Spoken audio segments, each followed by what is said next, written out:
You never know what someone's going through in their day-to-day. Made me reevaluate myself. He was sick. That's all. Block this out. You lose yourself, but then you become the person you didn't want to become. But seriously though, it is completely in your hands.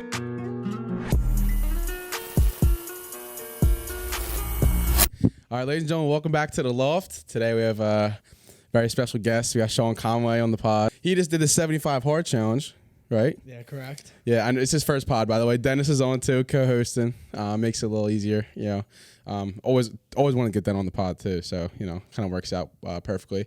But yeah, dude, thanks for coming on. Appreciate it. No problem. Don't be nervous. It's a safe space. I know. But yeah, man, dude, I'm excited for you to be on. I know you did the 75 hard challenge, and it's an insane feat to take upon, especially like knowing who like you were before, and like with this shit you got into and all that. Yeah.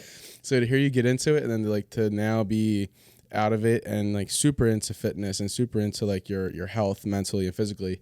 I just want to kind of dive into that because it's a huge 180 flip, you know. Yeah, that's definitely a big flip for me. I had to do it eventually. Yeah. I mean, there had to be a change done. When do you think you realized that?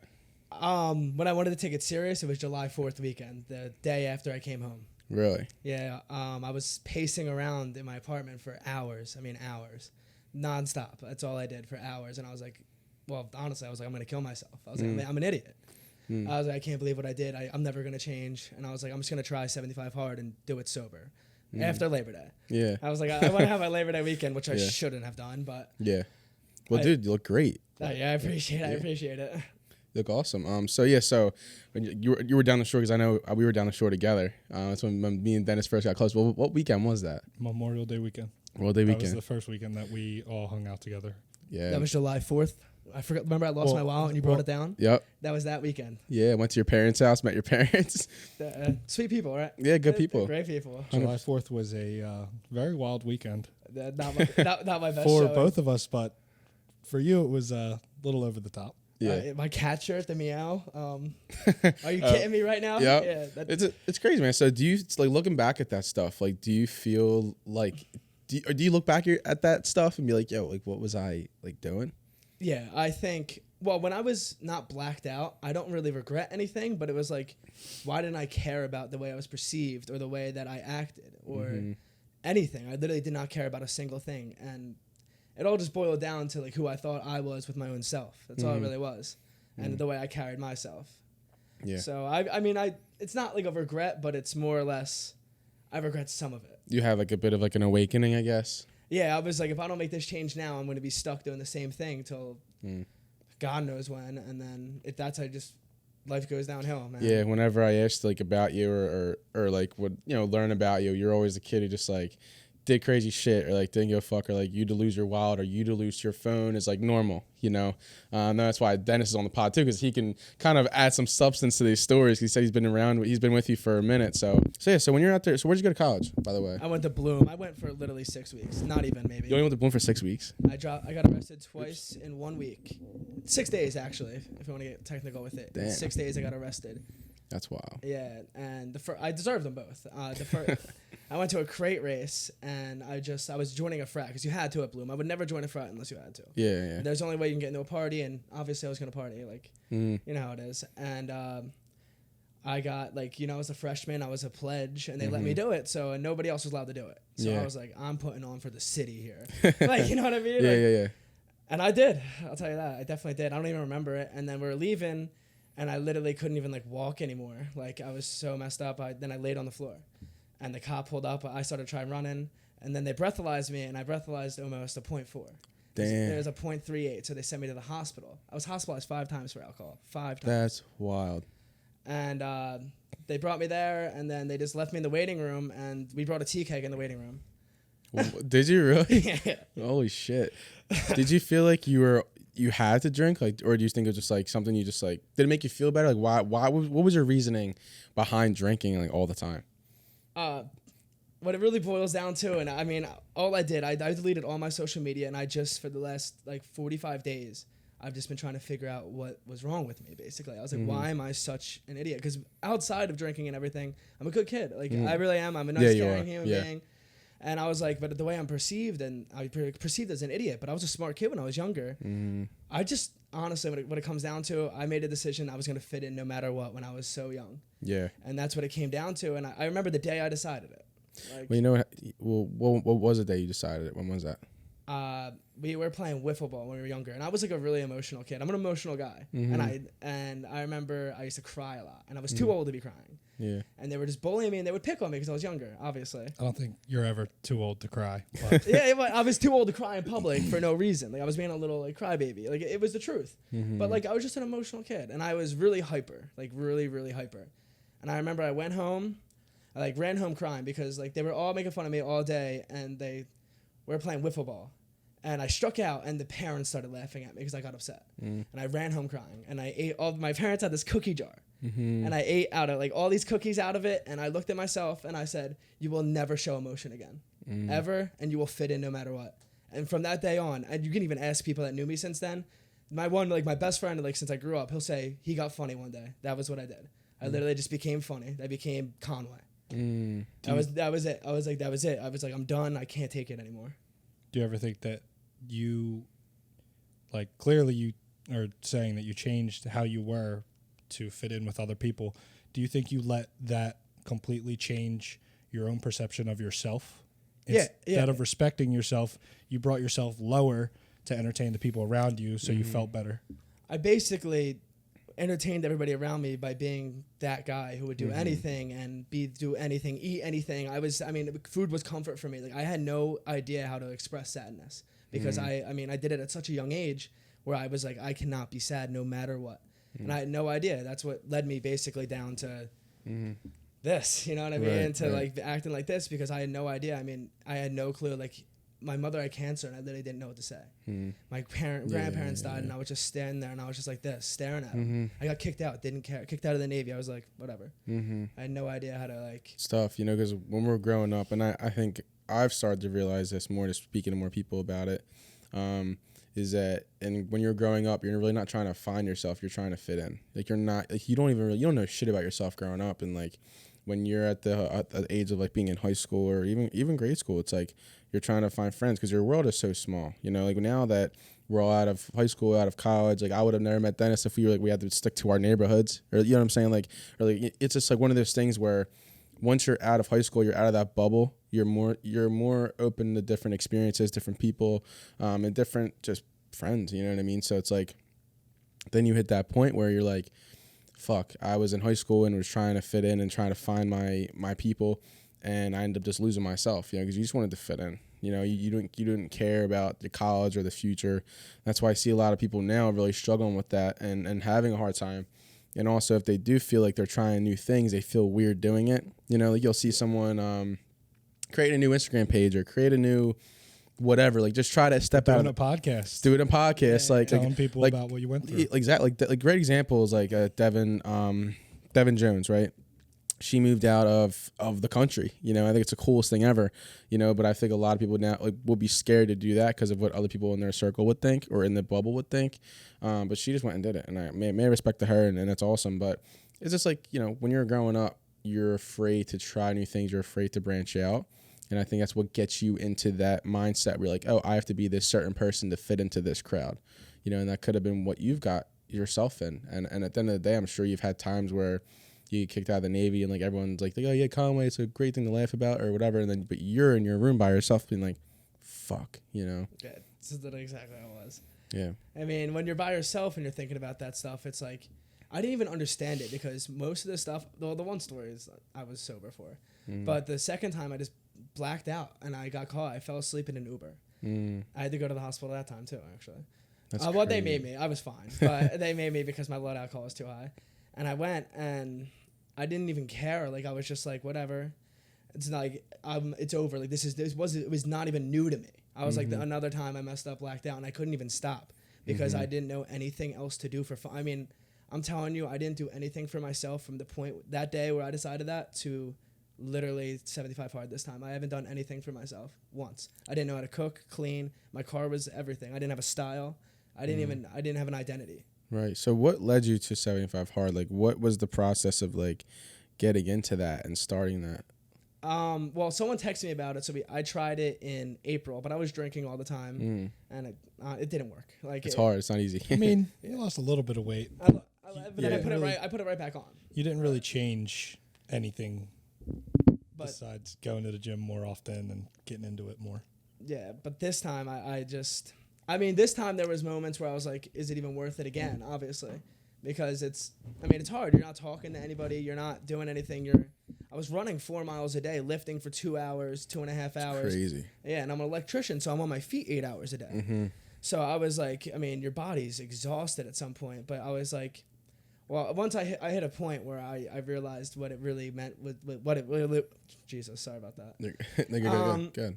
It was when I realized what it was really about to me. It wasn't even anything about my fitness. That's when I realized that I was like, this is life or death for me. I was like, if I don't do this, I'm gonna kill myself, and I knew it because I knew every time I blacked out, like I would never want to go home. Because I knew that one day when I was blacked out, I was going to kill myself. I knew it because I would plan it out every single night to relax, to go to sleep every single night for years.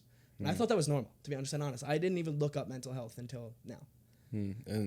And first of all, that is not normal and insane to even think about. You know, to think that just to go to bed you have to plan that shit out, which is not to give you perspective. No, it's not normal. Well, not a normal thing. But you know, I think you diving into this head on, you know, it really challenged you, you know, and that is what it's really about. Like, when did you start realizing that it wasn't just about fitness? We were at your Eagles tailgate. What was it? Good or bad way? Not in a bad way at all.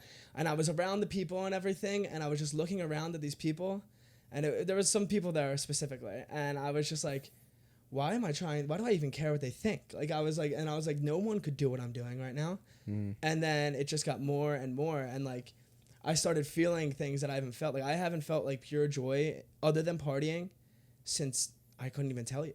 I mean, I'm not even joking. Like we would do stuff. Like I graduated boot camp and I literally didn't care.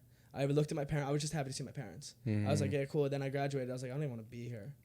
And then I graduated high school. I was just like, I can't wait to get drunk later. Like I never felt anything that I did was an accomplishment. Even when I lost weight the first time, I lost weight twice. And I didn't even care because I was just like, I can't wait to party. That was actually my downfall. But You were losing weight so that you could get back to drinking more and not be out of shape while you were doing it.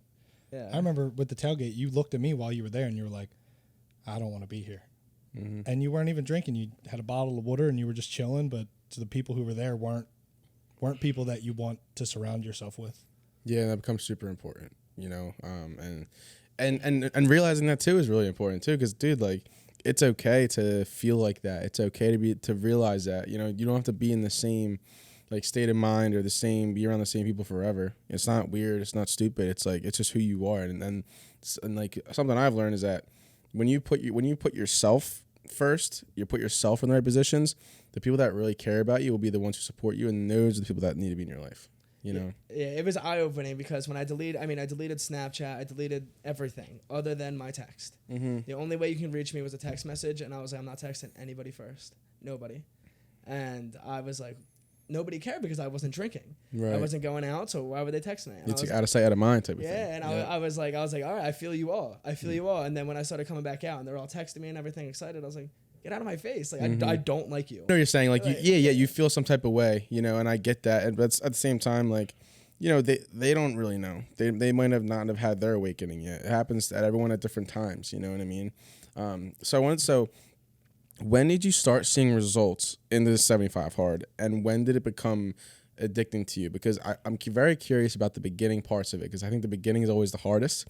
When you're lifting and you're taking care of your body, and it's like it's 3 days in and you're like, you have no results. You're like, oh, what am I even doing? Like, well, I've always been into the gym. I mean, believe it or not, I haven't skipped a day willingly I skipped a week willingly ever. It's something that I needed, and I didn't understand that why I did. I didn't give that much effort really, but I had to go there and do my thing. Like I had to. And so the gym part wasn't really that hard. And then I was running 4 miles a day. That's wild. That was what was killing me. But after you shred really fast, I mean, it was a lot of alcohol weight, so that cuts really fast. So I cut off real fast, and I saw like a little speck of ab. And I was like, no way, because I was 270 pounds. Yeah, bro, I saw your video. You were you're a big body. Yeah, I mean, if you see a picture, if you see a picture of me, I took it this morning just in case you asked to see it. Today, to the picture of when I was in high school, you wouldn't even be able to compare the two people. Mm-hmm. And I was never even proud of it. I never even sat back and like cared. I was just like, oh, anybody could do it because I thought it was easy. I still think it's easy. 75 hard. I didn't think 75 hard physically. By day 20, easy. Mentally, it was more hard. Mentally, once you were already in there though. You were already doing the work. You just weren't mentally involved with it. You weren't doing the extra steps with the eating the right way and putting your mind in the right space. You were still stressing over stuff that you shouldn't have been, going out, acting out of character. Yeah. Well, you thought that at the time was your character, but you were just doing things for other people. But once you focused your mind on what you wanted to do, and like your pages, it's more than fitness. It's not just about working out because you've been doing that. Yeah. It's about it's the routine. You built a routine. You said by day 20, it's like it takes 21 days or something like that to build a habit. You built a routine. And I think that's a lot of people can take from that is getting through those first 20 days and pushing through it. Eventually, it does become easy. It's kind of like me with the podcast. Like, I don't even think about it's not work to me. I don't think about doing it as like a job or work. It's just like sit down, have a guest on a week, edit. It's just like it becomes routine. It becomes natural, you know. So I wanted to get in. So you create your social media accounts. I mean, I started that. I mean, that's honestly like if I could do that for the rest of my life, talk to people about the gym and get them to go. That would be my literal dream. You have no idea. That would like I've never had a dream in my whole life. That's also a big problem I had.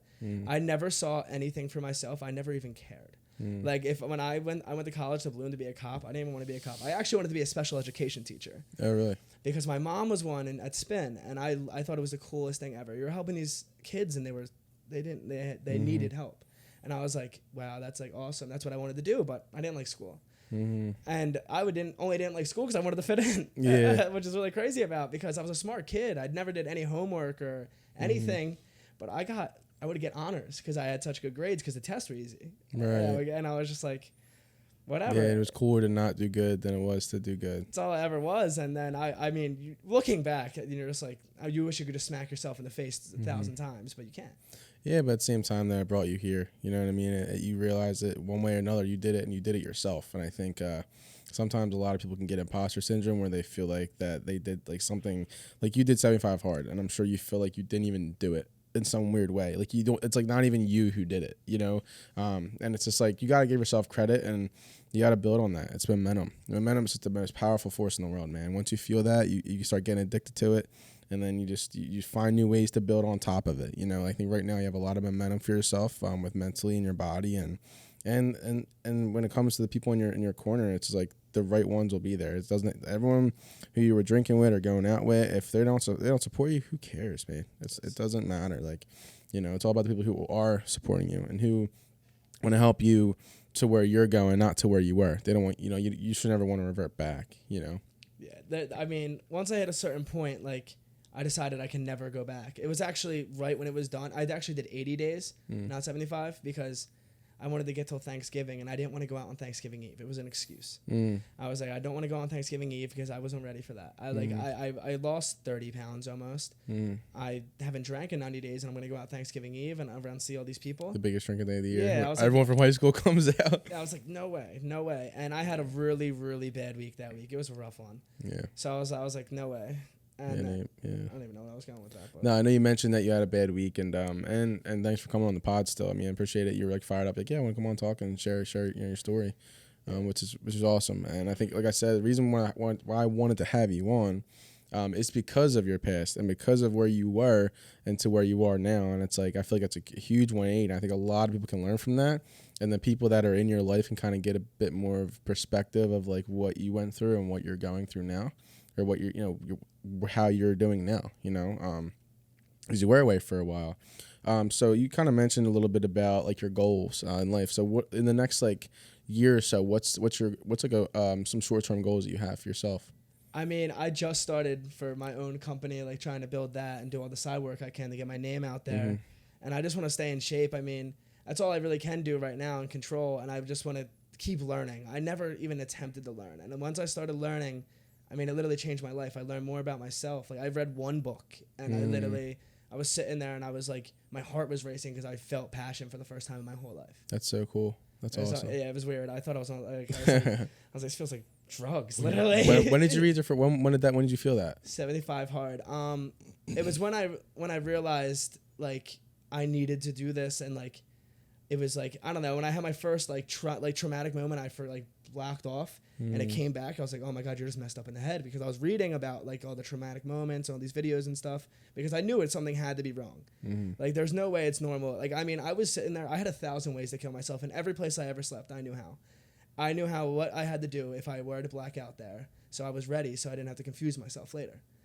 And like I had to have that set up, and I was like, there's no way that's normal. Like I Absolutely not. because it went away when I was doing 75 hard, and I was like, okay, something's up. Like, What do you think contributed to that? Was it the drinking, or do you think?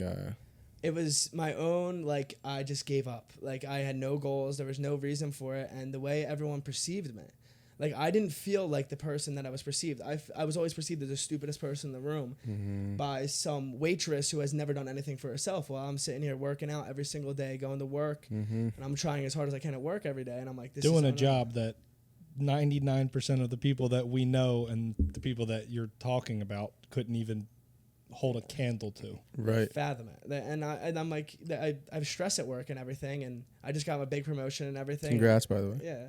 And I was like, I don't understand like why they're perceiving me as this, and I was like, I don't know. I just had to change. I really want to dive into the just like the thoughts that have been going in your head. Like, when do you know specifically when they did start? When what? Like your thoughts in your head, like with like wanting to kill yourself or wanting to like just not. Yeah, I know. It was right after I kicked out of Bloom, and I did not want to join the Navy, but I was signed up, and I already told everybody, and I wasn't gonna sit there and say chicken out. So I was like, I'm going, and I was like, I had nothing, like nobody. I knew that I didn't want to go, and I was moving, but it wasn't really that bad. Like, it wasn't as bad as it was until I got kicked out. And when I was there, I was like, this is horrible. Like, it wasn't hard. It was the easiest job I ever had. Boot camp was easy. Everything was easy. Easiest job I ever had. I kind of regret that. That's the only thing I regret. I lived in California with the easiest job in the world. But I was miserable because I didn't even know how to talk to people, because the only people I knew how to communicate with were from Northeast Philly, because the only personality I had was fitting in. So it was so hard for me. And then the only thing I knew how to do really was drink. So that's the only thing I did. Yeah. And that leads you to depressant, really. And I don't know. It just led me even further. And then once I got out of there, that's when it got really bad, when I got home. If you think of it, you were saying, but you acting that way and drinking and stuff because you think it was making people around you happy. Think about what you wanted to do when you were younger. You were just saying you wanted to help people, you wanted to help disabled kids and stuff. You wanted to do that because you wanted to make people happy. That's what you want to do. And now you're more than fitness, your page and what you've been talking about, you're trying to make people happy. That's what you're trying to do. Yeah. And now you figured out a way to do it in the most positive way possible, helping people get physically healthy, but also mentally healthy. And they can learn from your experiences how to do that.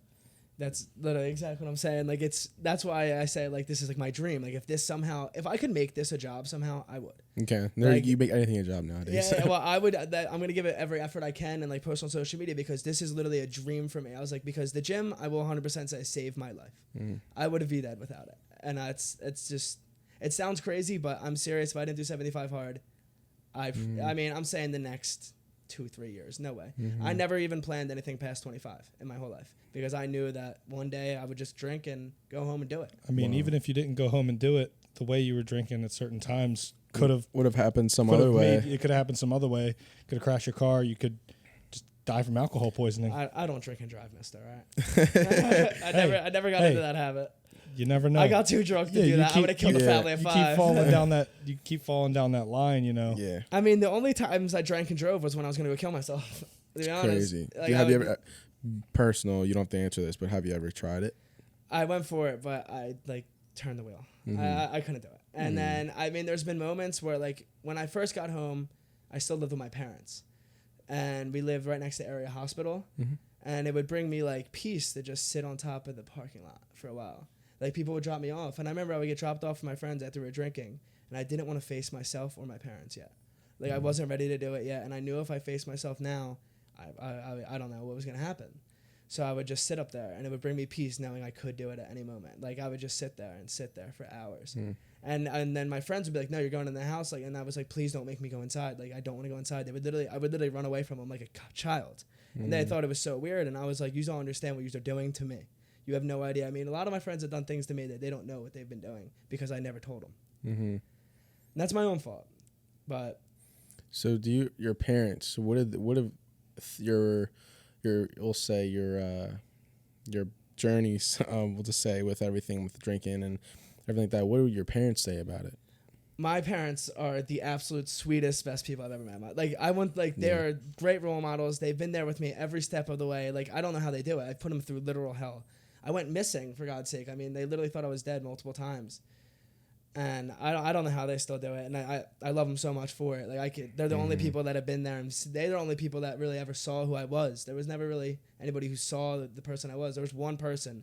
And let's just not bring that up. I mean, no, listen, man, they stuck with you, and it shows that they had every right to, because you're a really smart kid. You have a lot going on, and you really changed your life in a big way. And I mean, you don't have to take that lightly. And it's really cool that your parents were there for you, and were just super supportive in that every way. Still being themselves, still being being kind. And even when I met them to grab your wallet, like, they were the sweetest people in the world. Like, they're like, yeah, tell Shawnee, make sure he's okay, like all that stuff. And it's just really cool to see that. And dude, and it goes to show, man, like, at the end of the day, you can't do this shit alone. That's the hardest thing. I think realizing that going at it alone is tough, because you need those people to pick you up and the people to be there for you. But there are some battles you have to go through alone. Like, you imagine that it was like week 7 of boot camp. I was like, I just do this for nothing. Like, So is that why you got kicked out? No. That's a story. So I got kicked out. So one day we were all drinking. I was stationed in San Diego, California. And we were all drinking, and we were getting drunk. I mean, that's all we did, because you had nobody else. That's all you knew. That's all everybody knew how to do was drink. You know what I mean? Everyone knows how to drink. So we were sitting there drinking, and the one kid was from Mexico. Like, he was a Mexican family. He knew people in the cartel. He brought me to the craziest party of my life. Honestly, it was just so fun. It was unreal. It was like a movie. Was it in Cali? No, yeah, it was in Cali. It was like the first day I got there. That's sick. But so he was like, let's go to Mexico, and I was like, sure. Like, I'm always down. I'm always down. So we go. It was a good night. I mean, I don't even remember most of it, because like before we went, we finished the bottle. And then next thing I know, I wake up in a Beamer, and like I remember parts of it. It was like a brownout, if you know what that is. Yeah. And I was like, oh my God, I really am in Mexico. And I woke up and I was by myself. I was like, okay. Thanks, guys. It's like the worst place to be by yourself, by the way. Thanks, guys. So, and then I started remembering where I was. I was like, okay. So I walked to the bar we were at last night. I was like, if they're still here, I'm really gonna be pissed. I walk in. The person whose Beamer it is, who knew Mexico, is hammered, sloppy drunk. It's like 7 a.m. I'm like, did you go to sleep? He's like, no. I'm like, all right, well, we gotta get home.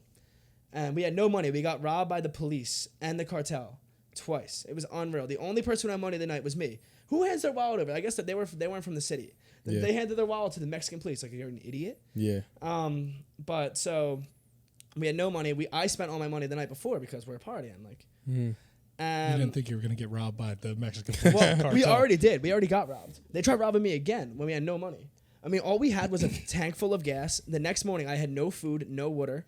Oh my God, it was horrible. How'd they rob you? Just like they literally walked up to him and said, "Can I see your ID?" And they pulled their wallet out, grabbed their whole wallet out of their hand, and grabbed all the money. And then they took, those yellow job site towels. Yeah. He took them too from the trunk. Are you serious? It was so good. It was so funny. For me, it was hilarious because I was just standing there watching it happen. And because I had my wallet in my pocket, I told him I didn't have one. But so he gets drunk and he orders like all of his drinks, and I was like, I don't even want that. Like, we had to go home. And he couldn't pay for him, and I couldn't pay for him. So next thing you know, the police are there, and they got someone to translate it into English, and it was all okay. Somehow I got him to convince us that like we were just troubled youth, and we were sorry. And then he just starts talking in Spanish at the dude, and next thing you know, they pick him up and drive away. So it's me, this kid Kevin from Arkansas, who's a ginger. Shout out Kevin from Arkansas. Yeah. I wonder what he's doing right now. Yeah, right. Oh, dude, that dude was a character. I had yellow khakis on and a blue moon cutoff, mind you. And he's in like a plain white tee and like, yellow. We looked like idiots. Like you could see us from anywhere. We're in Tijuana, Mexico, by the way. Like this is the trenches. Yeah. Like this is a third world country, and we're both just sitting there. We look at each other, and we're just like, "Fuck! Like what do we do now?" And so we just walk around and just walk to people like jail. Do you know what jail is? Jail. We didn't know what else to do. Like we didn't have the car keys. We had no money. We didn't even know what city we were in. We couldn't even figure it out because we were both hammered when we showed up, and it was like Rosarito or Tijuana. I still don't even know. And so we went back, and eventually we found the jail. Like it took hours. That was more of the story. We found the jail, and then he's in there hammered. This jail was like something out of a movie. Like I can't even explain it. It was like mud on the floor, and just a slab of concrete, and a bunch of people shooting up heroin. Jesus and Christ. I was just out there. I mean, I was traumatized. Like I've never smelled anything, seen anything like it. They called me a pretty white boy, the whole nine. Like, and I was just like, oh my God, this is insane. Like we got to get him out of here. And they're like, all right, well you can bail him out. We try to use everything we have. I try to use my card. Card gets declined because I'm in Mexico. Everyone's card gets declined. We have no money. We can't bail him out. So we're like, all right, give us the keys to the Beamer. Like we're out. Yeah. You know what I mean? I was like, I'll see you when I see you. Mm-hmm. And well, it's the military, so if someone misses work, it is a crime. It is literally a crime against like the country, apparently. Like that they treat it very seriously. You go to restrictions for 30 days, which is just Navy jail. I was in there for 60 something or Better than the mud jail in Tijuana. Better than the mud jail. With heroin everywhere. Yeah, I mean, it was unreal. But so we went and we drove home and we went over this border. I mean, it took 12 hours to get over the border. Mind you, I still have no food, no water, nothing. We get back at 6 in the morning. I have work at 6 in the morning. I mean, I threw my camos on. I showed up to work and everyone knew it was my boy. Like, that was the only person I talked to. Like, where is he? Where is he? Where is he? And eventually, I kept saying no. I lied to people, like, high-ranking officers straight in their eyes. Because I'm not a snitch. Like, I don't know. Like, I mean, he's already going through it in mud jail. Like, yeah. Well, then eventually, You're saving them, if anything. But then eventually, I was sitting down thinking about it, and I was like, "Oh my God, that place is horrible. I have to tell somebody." Like, and my guilt got to me, and so I told on myself. And well, by the time all the damage was done, they didn't kick me out. Then I got caught drinking again. But I think that was more of me doing it on purpose. Like I didn't even care. Like I did not care if I was in or not because they put me in this restrictions for 30 days. And all you could do, there was no phone, nothing. All you did was sit there in your bed all day and stare at the wall. They just basically drove you insane. You couldn't do anything. You were in this bed that was this big, and you just laid there for like this, staring. And like everybody treated you like you had to wear a little badge. That's where that picture came from. Where I posted that video, yeah. That's where the picture came from. Holy you had to shit. wear that little badge and just walk around, and everyone just knew you were a little jailbait on the ship. You were just locked on the ship, and I was like, damn, this is ass. I'm never doing anything bad again. And then we went out. And I was so miserable, like I was just getting hammered after. And one day I woke up, one day I blacked out, and then there was just someone yelling at me. I was on the ship getting yelled at, and I was just like, oh my God, like I didn't even remember what happened. They never even asked. I didn't even want to know. I just was like, okay. I was like, and they were like, you're going home, whatever. And you got to go to all these court hearings and everything, and they yell at you. And I was just like, why are you guys even doing this? Save your damn breath. Yeah, like you don't even care. Yeah, I literally did not care. I was happy to get out, but then once I got out, I was like, oh my God, like it all hit me fast. Real fast, but that's a whole different situation. So what hit you, the like I fucked up or like the... I got home and I went to trade school, and I was like, I just didn't, it was the only option really. At that point, I already dropped out of college, I went to the military. I mean, there's nothing else to do unless you just want to work at a restaurant. I couldn't do that because I was like, I'm a little clumsy, to be honest. Yeah. I'm not gonna lie. And I was like, so I went to trade school, and I was just like, this is horrible. Like, and I literally, I started to remember like what I was like when I was a kid. I was like, this is horrible. Like, this is not like what I wanted. And that's when I started like going through like hell. And then it got worse and worse and worse. There were certain things that made it worse. Like when everyone found out, I told people. Like I remember the one day we were all drinking at my friend's house, and this is when I was really like going through it. Like I was really gonna kill myself. Like this is when I was scared for myself. This was the first time I ever told somebody in the last, other than now. I was sitting at this party and we were all drinking, and I don't know what happened, but I left. I just had to leave, and I sat on Grant and Academy, you know where that little airport thing is, and I was just like, I'm just gonna jump in front of a car. And I was like, it's that easy. Like I was like, it's literally not that hard. And I was just sitting there. And then eventually I was like, today's not your day. And I was like, I have to tell somebody. So I told somebody, and from this day forward, I decided never to tell somebody. And then they told everybody. They screamed it out loud right in front of me when I was there. They told everybody. Would I just go? Then I was like, I don't even know. My jaw hit the floor. I didn't even know what to say. I was like, now everybody knows. Not only did I fail at everything, that I am depressed and everything, and it's okay to be depressed, but you don't want everybody to know that about you. That's not something that everyone needs to know. That's something for the people that you really trust and care about to know that can try to help you through it, not a bunch of random people at a party while you're drunk, and then they can start trying to relate to you while they're fucked up and forget what they said to you the next morning. Yeah, exactly. Yeah, and then I mean that was the last time I ever brought it up, and then I never really. I would bring it up sometimes when I was really drunk because it was just a cry for help, and nobody would ever text me back in the morning because nobody really cared about me. I was just a prop for a party. That's all I really was, and I mean it is what it is. I did it to myself. All this is not a pity party. You know what I mean? It's not a pity party. It's what I did to myself. Yeah. I don't care. I did it. It's over. It is what it is. But I just felt like I was just completely alone, and then everybody knew, and I was like, everyone's looking at me differently, and that's when it got really bad, really, really bad. Like, I couldn't even like face myself. I couldn't face anybody. I wouldn't look anybody in the eyes. I wouldn't introduce myself to people. Like, I literally would hide, and nobody knew I was hiding because I was such an outgoing person when I was drunk. But if you would not see me leave my house, like I would sit there in my room if I wasn't. I would go to the gym still because I don't know why, but I just always had to. And I would just go to trade school. And I was good at trade school. I was literally at the top of my class, and I never even said congratulations. Everyone was like, that's awesome. I was like, I don't even care. It was so easy. The easiest thing I ever did. But I don't know. I just couldn't do I couldn't get past it. Like, I was like, everyone knows this. Everyone thinks this. I couldn't stop thinking about what people think other than me.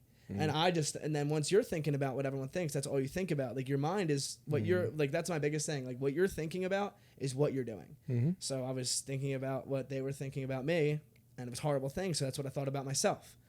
So, I mean, you can only imagine the things that went through my head. Yeah. Yeah, for sure. And then, you realize that you are your own self-advocate. So what you think about yourself is what everyone else is going to think about you, and then if you think about, let's say, what you think about yourself, it takes time for people to realize it because, like, let's say you have a plan, right? You want to take care of your body, you want to get yourself back in shape. People are still going to think you're this person because you went away for a while. You kind of went away social media wise and didn't come out, and then everyone still thinks you're that Conway. You come back when you're ready, then everyone starts to see the work you put in, and you are like your thoughts control every aspect of your life. So literally, and I think you've learned that. I think we all learned that to a degree. It's like your thoughts are who you are because it leads you to your next action, leads you to your next step, And so we probably could have asked this in the beginning, but what is 75 hard for people who don't know what it is? Can you explain that? So you had to work out twice a day, which I will say I did not go twice a day. I ran 4 miles after, and I worked out for 2.5 hours, and I was electrician on my feet 8 hours a day. I was like, there's no way I can do that. That's insane. Definitely hard to do when you're working a manual labor job. Yeah, like it was just impossible. But I was running 4 miles a day, and I was in the gym for 2.5 hours, like powerlifting. I was like, okay, that counts. And you had to read a book. That was the game changer. That was the biggest thing that literally, when I started reading this book, and I didn't just read any book. I read a book from this African-American preacher. I'm not a Catholic guy.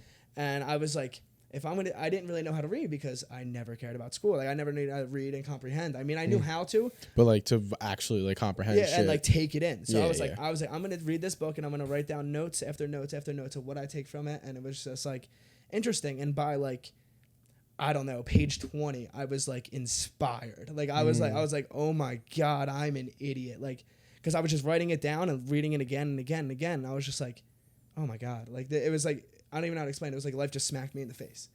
I was like, I just never thought about anything ever. And it was all just like the first thing it said was just like, literally like a light bulb turning on. Yeah. I mean, there was a few moments during 75 Hard where I swear there was 3 moments where I was like, oh my God, I'm a whole different person. Again, 3 different times. 3 different separate times. When were they in a timeline? The first one was the book. The second one was when my cat went missing. I know this sounds crazy. Okay. We won't mention who lost that cat. Oh, no, but, yeah. I'm still pissed about the cat, all right? So, anyway, the one day, after the day at the Eagles tailgate, actually. That was a hard phone call for me to sit through while you were looking for your cat. Bro, I feel like my tailgate's just been changing people's lives. It was the next for day. better or for worse. For better or for worse. So somebody who won't be named left their vape in my car, and they had to come get it. Anything to do. And they left the door open. And my cat got out. My precious little cat. I have 2 cats, and they're so cute. They're fat. They're named Donna Marie. I love them so much. I mean, they're all I have. Like, it's just me and my cats. And she got out, and there's a lot of apartment cats. They're ruthless, and it was thundering and lightning, and I cried. And I haven't cried since that day sober. That day I told you about earlier with that wiffle ball thing, I haven't cried that day sober. And I was like, oh my God, like the alcohol, like releasing that was like, oh my God, my emotions are back. My emotions are back. And that was like crazy to me. Like that was like, when I realized that, I was like shaking. I was like, oh my God, like I don't even know what to do with this. And that's when I was like, you have to keep going. Like I was like, this is life or death. Like because I haven't had to think about how to kill myself in a week. And I had just cried, and it was genuine, and I found the cat, obviously. Hell yeah, let's go. Don't worry about the cat. And she came back. I put, she really likes my shoes, so I put them outside. Nice. But it was a crazy moment for me. Like I remember I was like, holy shit. Like I was laying on my floor after, and I was literally laying on my floor. I was doing a lot of weird stuff. I was by myself, so you do whatever you want. Yeah. I was laying on my floor after, like, I was like, oh my God, like, I know this sounds crazy, but thank God that cat went missing. I would have never, ever, I don't know what it would have taken to get me to go, but I finally cried sober. And I don't know, it was kind of. It's awesome. When was the third moment? It was after I got my leg tattoo. My leg tattoo is the Chinese dragon of strength. And I got it, and I was like, it's kind of corny because, like, it's all about strength for me changing as a person. And I thought it was kind of corny, but I like it. I don't care. It's all fucking matters. Yeah, gives a fuck, bro. What? You know what I think it looks clean too, bro. It's fire. Anyway, I got the leg tattoo, and I had a 6-pack at this point. And I stepped out of the shower butt-ass naked, and I was attacked mentally and physically. And I looked at myself straight up and down. I was like, "You're a fucking weapon right now." I was like, "You're an absolute fucking weapon." sent me a picture that day, not naked, but you know, like, the tattoo, and he's like, "I have abs now." And it was naked, Joe. He's lying. But yo, hey, it looks pretty good. I mean, if you don't even know what it feels like to be 270 pounds and then one day look up and down. And I remember literally, I was like, if I was a girl, I'd fuck that. That was the first time I ever even thought that. Because I always wondered why girls got with me. I never had a problem getting girls. I never knew why they did it. I never understood. But then that dude, I feel like that having that confidence just like really just like gives you that confidence when you walk out of the house. Well, confidence is key. Confidence is everything. Confidence changed the game. That was the biggest thing I learned. I mean, like when I started talking confidently, people started believing what I was saying. I got work started going better. I got the promotion at work just simply because I was like, I can do it. And I was like, and they believed me because I said it with. I mean, I looked good, felt good. Say it with your chest, man. Yeah, and I was like, it's that bottom line. I can do it. That's sick, man. I mean, even think about you're always forever changing as a person, learning new things, learning how to do new things. From the beginning of the podcast to now, it's more of an open conversation rather than an interview from him. Yeah. Well, you know, it's also not my wheelhouse here. Yeah, and that's another. Yeah, thing. but you're getting more comfortable. No, just the way that's the thing everything else. Yeah, and that's the thing I really respect and appreciate is that you stepping out of your comfort zone once again, and it shows that like, dude, I always say, my like thought process on these types of things is if you are afraid to do it, jump. That's when you're supposed to jump. Like for Noto, bro, like that was huge for me, and I was like, fuck, should I do it? And then I was like, you know what, fuck it, go for it, jump. And then it was one of the best nights ever. Like, you know what I mean? It's like when you fucking find that, like, there's moments where like you're scared or you're nervous or whatever, like you feel like you're uncomfortable. That's when you're supposed to do it because it teaches you things you would have never learned if you stayed where you were. Yeah. You know, and I think your journey of going into high school and then dropping out of college, getting kicked out of the Navy, coming back here. Figuring out like fuck, I have no idea what I want to do in my life. It ultimately did leave you. It brought you here, and it also, and you got through it. You didn't take your life. You always had those moments where you stopped, and I noticed in all your stories where you had those moments where you stopped, said not today. It's not today, and now you're here, and now you're able to talk about it, and you're gonna be able to help a lot of people talking about it. Everybody has shit they're going through, no matter what. People we know that we're closest with have shit they're going through. And people that look like they're on top of the world. People, yeah, and they might go home and be complete opposite, feeling the same way that you were feeling. And people who are successful, have great jobs, a lot of money, get whatever they want in life, they might go home and be genuinely unhappy. Yeah. Yeah, I mean, it's easy to be unhappy. Just it is easy to be. It actually, that's true. That's true. It takes less effort. You just sit there and you just sit around. I mean, that's what I did for years. Like I would just sit there and I would just sit there on my phone. That was the biggest thing for me. Letting go of my phone was huge. Like when I deleted all my social media and everything and I'd stop talking to people. That fucking cleanse, man. It was like, I don't even know how to explain it. It was like, nobody was telling me what to do. Nobody knew what I was doing. So I was sitting there when I was going to the gym at like 3 a.m. and nobody knew. And I was reading books and I was just doing everything 100% right. I was up from 3 a.m. till 9 p.m. working on myself or at work. There was no relaxation, nothing. And I was like, I'm a fucking dog right now. Yeah. Nobody even fucking knows it. And I was like, they'll fucking say it. Like, nobody believes you till you do it. And I was like, they'll say it. And then then after I did it, I was like, I don't even care if they say it. I was like, Yeah. I was more or less just trying to, I did it for myself. After that, I was like, this is all for me. I didn't even care. You pulled yourself out of the vortex of Yeah. feeling like That's you gotta, literally what it felt like. you want to post things for other people, and you got yourself to the point where now you're posting for yourself and for the reasons you want to post, instead of like, oh, let me just check in with this person who doesn't give a shit about and even me. not posting, you weren't posting, right? Like, you know what I mean? Like, now you're coming back, and your mission, from what I've gathered, is that you want to inspire others, and that's part of why you're posting. Yeah, and I think that a lot of people like post about the gym, and it's just like, it's not a common thing to power lift. And I was like, that's not what I'm gonna go for, and that's not even what I think's important. Like, I mean, that it literally saved my life. It turned my life around. If I didn't end up doing 75 hard so I can get jacked, I would have. I don't know what would have happened. And I was just like, if I can get somebody to go, I mean, it's not even about the gym, really. It's more about taking care of yourself physically. You have to take care of yourself physically to be healtly mentally. I don't care what anybody says. It's about showing up. Yeah, literally. You know, that's what you're doing every single day. You're showing up, and you're showing up for yourself. Hold on, I gotta get this down. So, how the fuck are you going to the gym that early in the morning, at 3 a.m., 4 a.m.? Like, what's your work schedule like? I have to be at work by 7, but I wake up at 3 a.m, and it's like somebody like shot me with adrenaline. I'm so happy. I'm just happy that like I'm out of my funk. Like, you have no idea how it feels to be yourself after you haven't been yourself for like 10 years. And like, I was always a really hyper kid. My parents got me tested for ADHD so many times. But if you saw me sober before, like, did I look hyper when I was like, when we were hanging out and we were sober? I was just so dull, right? Yeah. I was just depressed. I didn't even know that was what depression was. Alcohol is also A depressant. Yeah, well, You're drunk as fun as it might seem while you're drunk. You're drunk half the time. Yeah. So like, I never knew that. Like, I was never lazy. I was just in a complete absolute funk. And I had this energy again. I wake up at 3 a.m, and it's some like crazy nut ass alarm. It's like, wake up, like something about the kids. And I'm like, I think it's so corny. But I hear in the morning and I'm like, damn, motherfucker's right. And No, but it works for you though. And like, then I go into the mirror and I have a song on, and it's normally some like jump shit, and I'm Someone fired get you up. right. That's sick, dude. And I'm like, all right. And then I'm driving there having a good time, and then I listen to my favorite music and I start my day off doing my favorite activity. Gym. And then it's good for fasting and good for your body. That's what I did in the beginning. But then I was like, and then that's what changed my whole mood when I started doing it at like 4 a.m. when I get there. When I started doing it 4 a.m. at work, I was in such a good mood because I was just like, damn, like I got me fucking fired up, dude. Yeah. That's sick. I love that. Yeah, I was like, this is banging. Like, I'm just chilling all day. Like, and then I was like, after work, I had all this room for activities. I was like, damn. all this room for activity. That's fucking good. That's why Want to go do karate in the garage? That's awesome. So then then I was like, you know what? Fuck it. Next level.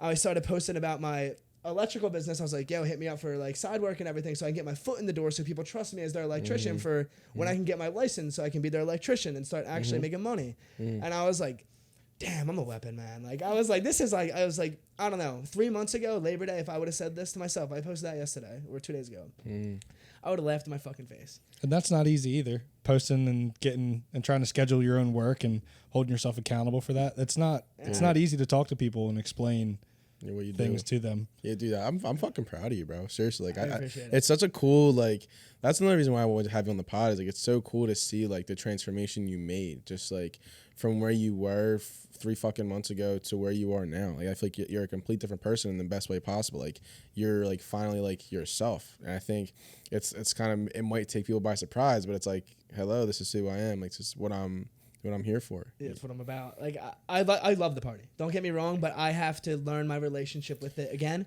So I have to take baby steps back into it because I know that if I mess up, it could be a dark road for myself. Yeah. But I know that starting that fitness page also was a selfish little thing I did because I was like, if I say it out loud, I'll never go back on my word. I never have, and I never will. If I say I'm going to do something, I'll do it. Like, that's the one thing I always, I never am late to work. Accountability. And I say something, like, that's just something my dad, he was kind of a little hard on that. Like, he was a 30-year cop.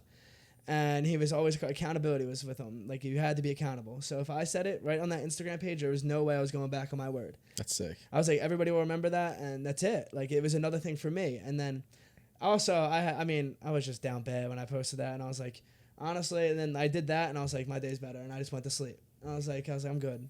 Love that. And you've definitely been holding yourself accountable. You did come out that one time after your 80 days was over, and you set a limit for yourself. You hit that limit, and there was no ifs, ands, or buts. And you just went home. Everything, I just saw everything in a different perspective after 75 Hard. I was like, oh my God, like, everything was different to me. Like, because I've read and I figured out who I was as a person, and I was like, what I tolerated and what I thought of people. And that was something I never even did. I just thought, like, if they thought they were cool, I thought they were cool. Like, simple as that. But now I'm like, now it's like, if you're not this, that, and the third, I don't want to talk to you. I mean, you're cool and all, but there's boundaries. Yeah, I just don't care about what you're like. I mean, I care if what you're doing if it's interesting, but I don't care if like you know how people talk about anything. Like, I don't have time for that. Like, I have goals that I have to hit, and texting you isn't gonna get there. It's all that matters, bro. Yeah. And if you can't relate to anything that they're telling you, then there's no point in really even pretending or faking that you care.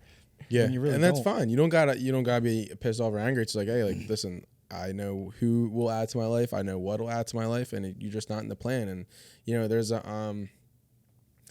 a saying that, you know, it's like you see yourself as a rocket, right? And there's components to a rocket that are on it when you first start your life, right? There's the jets that propel you up. Eventually, they break off, and that's because you're going to where they'll never be able to in your life. You know what I mean? And that's okay. It's not a bad thing. It's not something to be angry about, but it's just where they're not going to be a part of that part of your life, and that's fine. Great Tyler Perry quote. It's true though, Great bro. Tyler And Perry it's quote. true, and it's like it's just true. It's just how it has to be sometimes. It doesn't mean that they're bad people. They're just not going where you're going. I mean, it's not even like they're bad people. It's just that, like, you're not on my level yet, basically. Like, you don't have a career, and I've had a career for 2 years. Like, I'm established in my career. And none of you know that because none of you even asked me. You didn't care. No one ever asked me about my job. Like, they just asked me if I was getting drunk, for real. Yeah. I mean, that's how it was, you know? I mean, that's how it is in the Northeast. You know what I mean? Yeah, the Northeast is it is literally a trap. It's a black hole. It is a black hole, and that when people say that, they mean it. Like, you can get so lost in there and never come back if you really didn't want to. Yeah, it's as good as you want it to be, or as good as you think it can be. And it's all about you know just I'll say this, like my grandma said, when you change the way you look at things, the things you look at change. It's all about perspective. It's all about how you see it. If you think it's a black hole, it's going to be a black hole. If you think, all right, maybe there's some good people in there, and maybe there's a lot of people there who just haven't seen the best in themselves like you have, then it's all about perspective. Because it is easy to say that, because I'm like I used to be the biggest, like, yeah, dude, like, fuck that. Like, I still, like, kind of am to an extent. But at the same time, it's like, I know there's good people there. I know, there's a lot of good. You just got to find the people that you want to be around, and that people are also on the way up with you,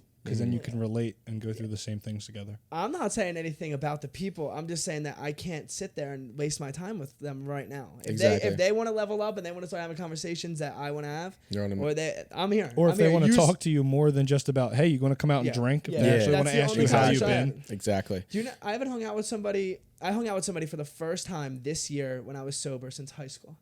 I was like, oh my God, this is unreal. Nobody ever asked me to hang out, ever. I remember when someone asked me to hang out sober, I was like, what? That first week when you felt like, oh fuck, I want to quit. I can't do this anymore. Like, how did you get yourself through that? Well, the first week was easy. The first week was more harder on, like, I was dealing with the actions of the weekend before. Mentally. That was what was hard about it. And, like, AKA hangover. That was a very hard weekend. Yeah, I was not on my best behavior that weekend. 75 hard shots that weekend. Yeah. I had a good time though. That's all that matters. I mean, there's nothing. I mean, that's the one thing I don't regret a lot. It's always a good time until that Monday, and then you think about it, and then you're a like, Tuesday. I mean, I was already back in shape because I paced around my apartment for 3 hours. Like, I mean, you walked off all the poison. I was already sweaty. I mean, and I was like, it was already gone. And then the first week was kind of easy because I was like, I need to break from alcohol. It's like week 3 where, like, you're like, I'm so, like, I'm bored. Mm-hmm. And then that's when you've really got to push. Like, you just got to remind yourself what you're doing and why you're doing it. Because you don't have any gains yet, nothing. You haven't seen anything yet. Because, like, I mean, you see a little bit, but I've already looked better than that. Mm-hmm. And I'm just like, all right, whatever. Yeah, you mentioned when we were talking on Instagram that you really were in a dark place for some of it because of the stuff you're going through, because you were alone, because you were isolated, because you were bored. Like, kind of like. I think it helped being in a dark place. I think that I was in a dark place and I was alone and I was so bored that I finally sat down and took time to really actually learn about myself. Like, I would have never done that if I didn't do 75 Hard. I don't know when I would have.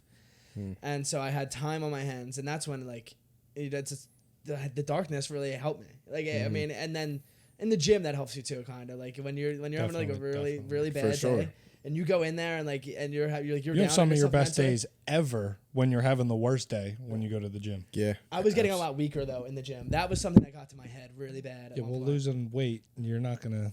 Well, that never happened to me before. I've always been able to bench 315, and everybody, like, when I would say that to people, they would always like just bash it like it was nothing. But if somebody else said it, it'd be the biggest deal ever, and The top 1% that pissed me off. of people on the planet can bench 315. Yeah.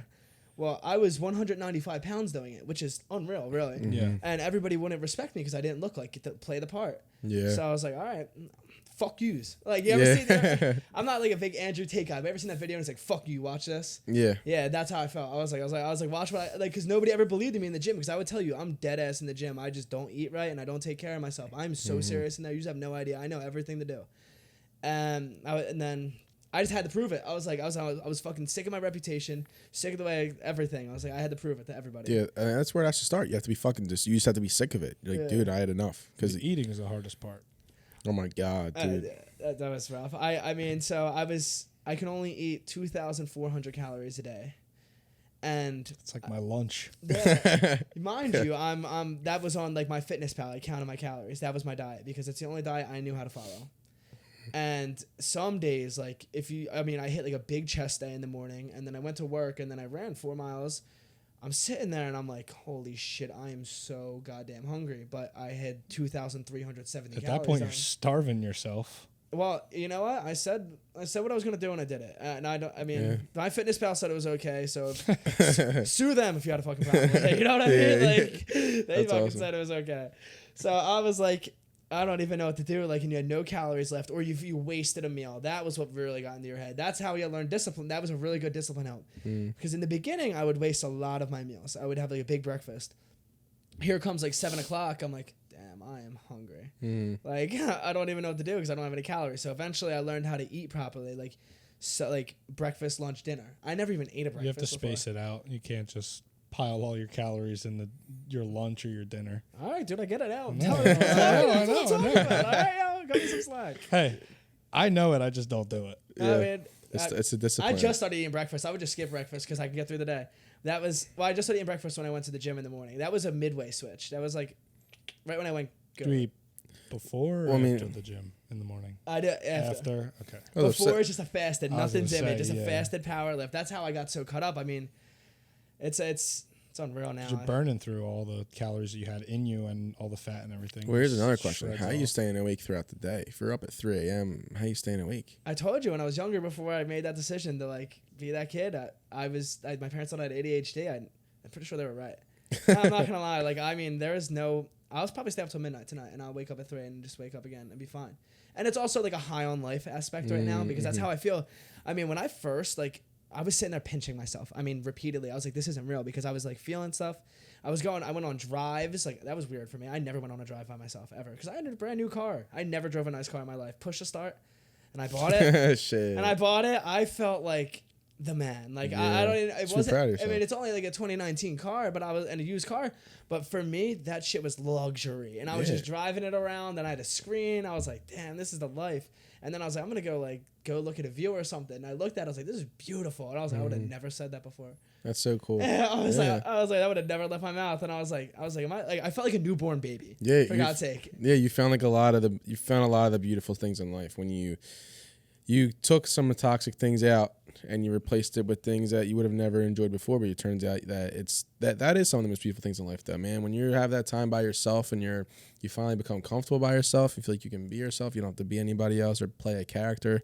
You know, it's like that's the most beautiful part of life. And then, you know, it's just when you finding yourself. Even the simple things like going on a drive. Yeah. That was on taking a walk through the park. Just music was huge too. Oh my god. Yeah. All day. I mean, I found my relaxation, like what I love to do. You find different types of music too that you can vibe out to. I'm not gonna lie, I've just been listening to Juice WRLD. I swear to God, Juice WRLD radio on Pandora. Juice is good. Juice is good. There's mix-ups in there with other people, and I don't know what it is. I just like his vibe because he was so messed up in the head, but he still made it work. And I was like, I feel you, bro. Like I like, and he's somebody I could relate to. Like all those artists, and I'm like, I like him. Like I don't know, I don't care. Yeah. And then I started listening to a lot of rap when I started getting like in the gym and stuff. And That get you fired up. I used to listen to country, and I was like, I don't know what's going on. I still listen to country at work, like, because I can't straight trap in their basement. Yeah. Like this morning, I tried doing it, and the kids came in, and I was like, oh my God, what if they heard it? Zach Brown Band ain't cutting it in the gym no more. Yeah, I would listen to it in the gym. Like, I really would. I was just chilling in the gym. Like, it was like my happy place. It really was. It was the only place where, like, I knew what I was doing, and I was in full control. That's really what it came down to, and I knew that, actually. I knew it was the only place where I had full control of what was going on. I had my headphones on. Nobody was bothering me, and I talked to who I wanted to talk to. I knew what I was doing. I was happy to be there. Dude. And now you're applying that to everywhere else and every other aspect of your life. Yeah, I'm a demon at work now. Pushing you to the top. You feel control in your life now? Yeah, completely. Like I have the wheel. I mean, I used to let work control me like during the week, and now work's just a part of my day. Another part of my day. I wish it wasn't an 8-hour part of my day or 10-hour basically, because I had to drive an hour there. Yeah. But are you journaling at all? Do you journal? I have this book, and nobody will ever see it. When I first started 75 Hard, I journal and I write down my agenda. And I guess, I don't know what happened. When I started like writing, I guess I started going in, and it looks like an insane person, like a complete insane person wrote it down. Like the writing's all sloppy, and like if you read it, it's literally me just dissecting like all my traumas and everything that happened. Like, cause I figured it all at once. Like, you have to write this down so you don't forget. And I read it. I did forget. Like, it was just like a moment thing, and I just read it all, and I was like, oh my God. Like, I figured it was like basically like, I don't even know, looking at a video of your life, because I finally had a clear head for the first time since who knows when. And it was the most important thing I ever did was writing it down, writing everything down.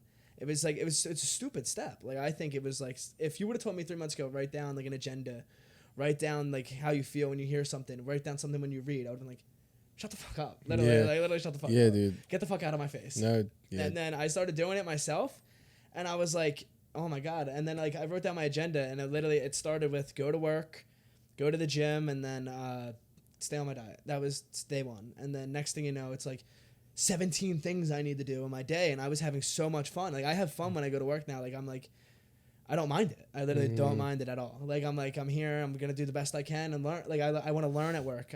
That actually started a while ago because I started to make more money. The only reason I wanted more money was to drink, to be honest. But now I want to make more money, so, like, I got I got a little taste of the finer things. I redid my apartment. That's where I spent my money on. And I was like, damn, this is all right. I was like, well, it's the compound effect. It's like when it starts off with one thing and it just gradually builds into another thing. And it's important to realize that those 4 things you're writing about during your day, you know, it's important to focus on them, because then it builds into, oh, how can I add a 5th thing, and how can I add and then it's constantly builds. It's the same thing. Like, dude, like I was on a podcast yesterday, and I talked about how the podcast saved my life because of like, keeps me focused, keeps me dialed, keeps me creative, and it just keeps me learning. And you know, when I first started, I had one camera, I had like a shitty setup, and then it's like now it's like you build off of that. It's the compound effect. It starts off with one thing, you get curious, you have an idea.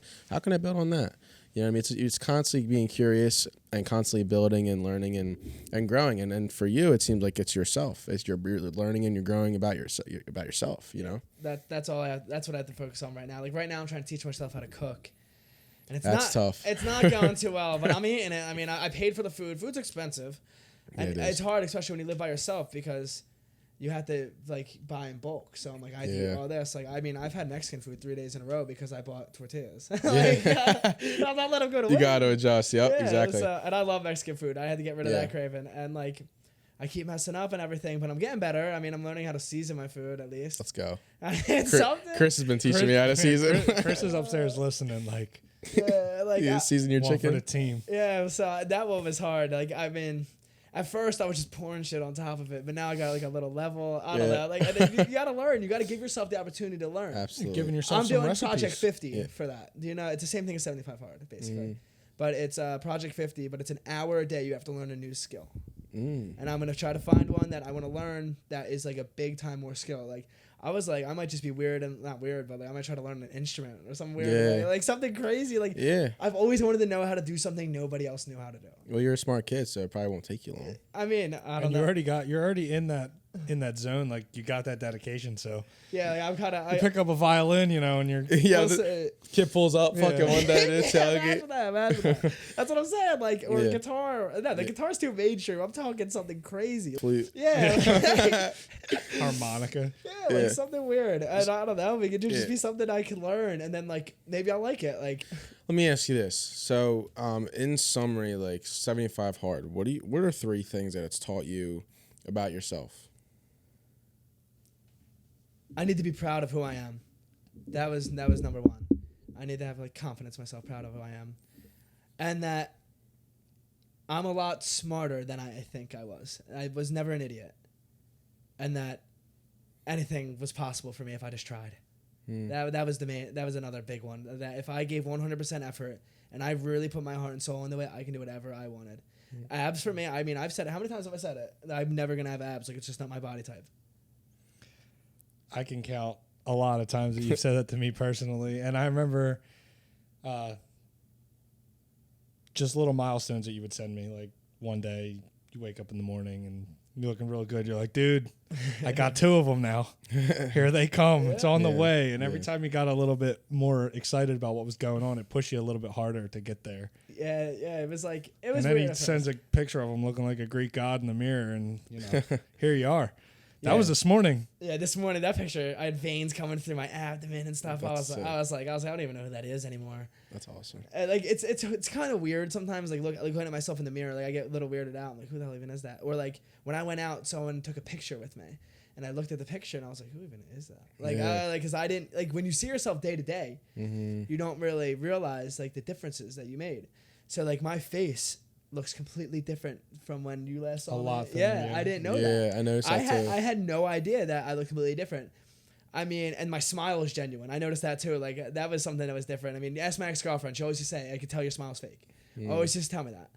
And I mean, I could still tell some of the fake smiles you were given when people were just saying random things. yeah, I would just be like, yeah, That's great, dude. Good for you. Yeah. Yeah, I always, and I'm very weird when I get uncomfortable. I'm so funny. I'm like, yeah, like, Yeah.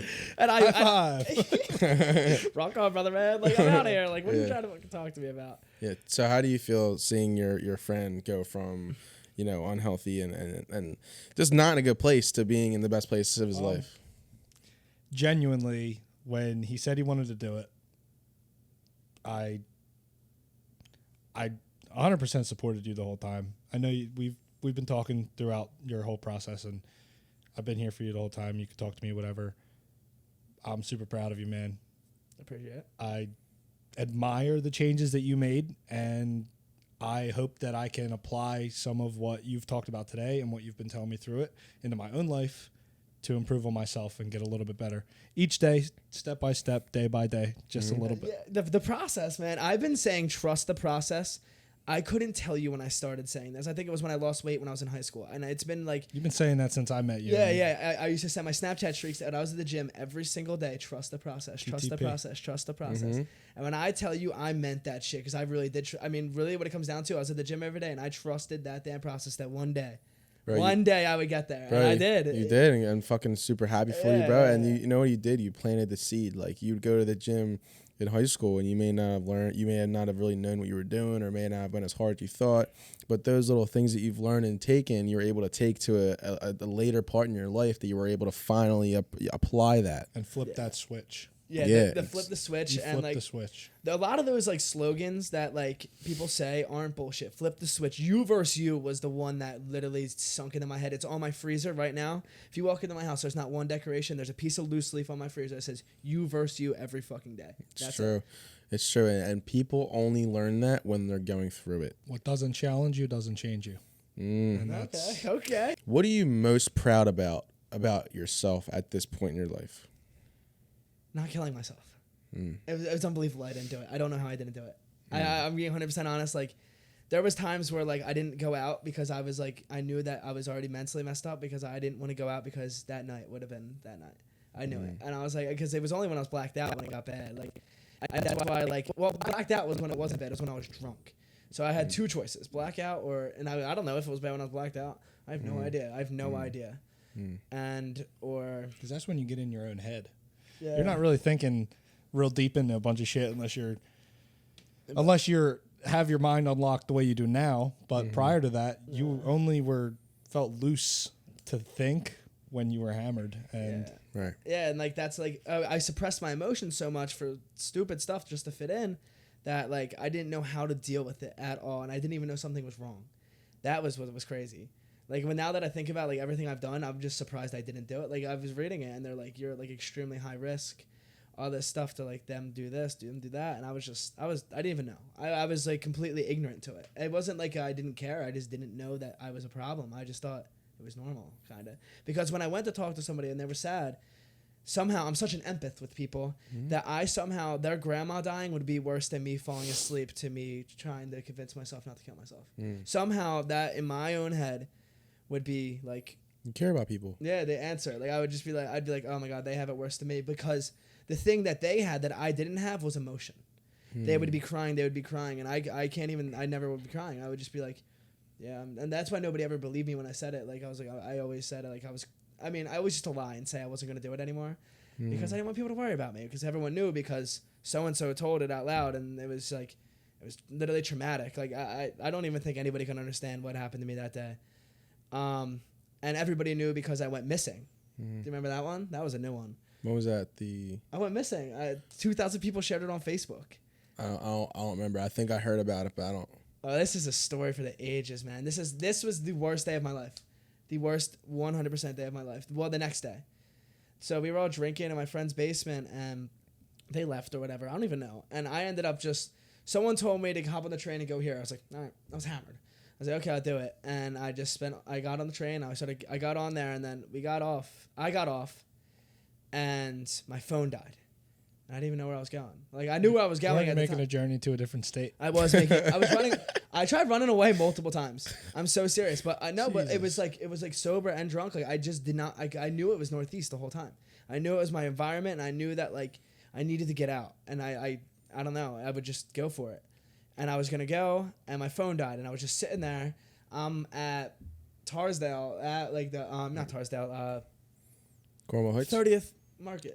You're in the city. 30th Street Station. 30th Street Station. There we go. Yep. I still have the thing from it. I didn't bring my wallet in, but I have the little SEPTA card from it because it's a memory. And I look at it. I'm sit there, and like everything hits me at once. I was like, oh my God, I have no money. My phone's dead, and I'm at 30th Street Station hammered. And so what I decided to do was I'm gonna sit down and I'm gonna put my head down like this. And I slept for like 25 minutes. And then I was like, now what? Like, what do I do? Like, you don't even know what to do in this point. That's like the Mexico story. I didn't know what to do there either. And I was like, what do I do? And I was like, well, I'm going to try to, so I jumped over the train tracks, got on the train, and then it said Tarsdale. Talking about Tarsdale Ave, and my dumbass, drunk ass, thought it was Tarsdale. So I got off, and I just started walking. And I was like, this isn't Tarsdale. And I was like, I was scared to ask anybody for directions because I didn't know what to do. So I just started walking towards the wrong way. I got all the way to, like, the trenches. I mean, it was like 6-7 hours of walking straight in a row, no stop, because, I mean, what else was I going to do? And I got to the trenches, and someone was like, yo, little white boy, like, you're not in the right area. And I was like, I know. Like, you're not going to tell me. Like, thank you. And then directions, please. I know. And then I was like, do you know how to get to Frankfurt Ave? Because I knew Tarsdale and Frankfurt eventually met. And he was like, yeah, it's like this many miles this way. So the 4 hours I just spent walking that way, I had to redo and then walk 4 more hours that way.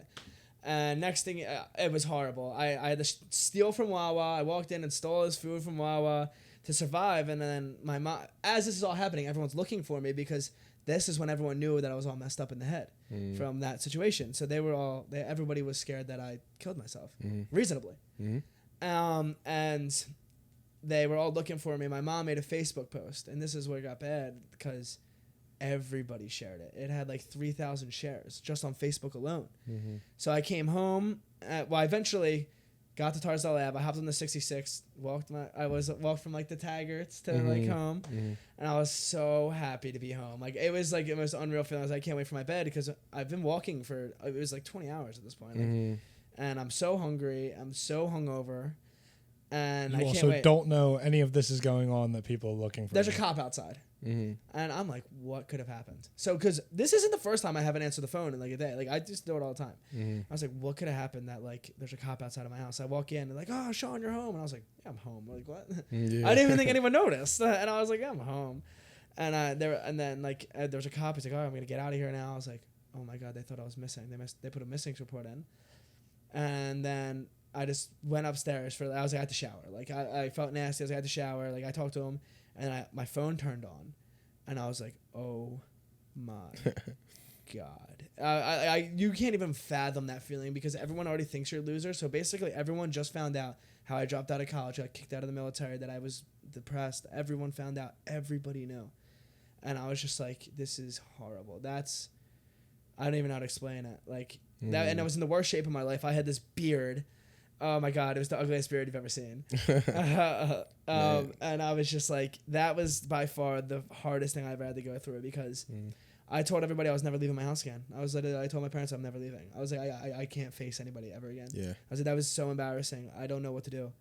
And then I wasn't going to. Like I literally didn't think I ever was going to. Then George Krusky died. So I went out because obviously I grew up with him a little bit. So I had to go out for that, and that like helped me face that. That's what got me out of the house. But it took that to get me out. Yeah. It was rough, man. So that's insane, by the way. It's a crazy story. But so your parents, right? So have they told you how proud they are of you? Yeah, of course. They were kind of worried about me at first because I was talking like a mile a minute for a while. Like I was just so I was literally high on life. Like I was so fired up and I was so happy. And then they were just happy that I realized it. And they were like, my mom was like, I've seen it for years. I didn't even know you knew. We've watched you just sit in your room and just like literally die away, like and lose every happiness you had. Like you used to be the happiest kid I've ever seen. And we just saw like you used to be happy when you were out drinking apparently, but you were never happy at home. You were never happy other than that. And they were just happy that I was finally happy. And I finally started getting a relationship with them again because it was hard for us to have a relationship when the only thing I did was drink. And I didn't live with them, and it was just hard. Yeah. And we started working on our relationship together. I mean, I love my parents. I couldn't even be more thankful for them. Like, I don't know where I'd be without them. It's awesome. I'm obviously not alive, but other than that, but they really are. I don't know how they do it. It's amazing, and that's awesome. And if you guys are watching, you guys raised a great son. You guys are great parents, and for sticking by him. And it's not easy to do. Your fucking kid goes missing a million times. But they stuck by. Dude, you just remember they stuck by you and they believed in you when no one else did. And now you're in the best shape of your life. You know what I mean? And it's something to be really proud of. Yeah, best shape of your life, great relationship with your parents, and you know what you want and who you want to be as a person. Yeah. It could change, but it's you're on the right side of life now. You're on it's on the up and up from here.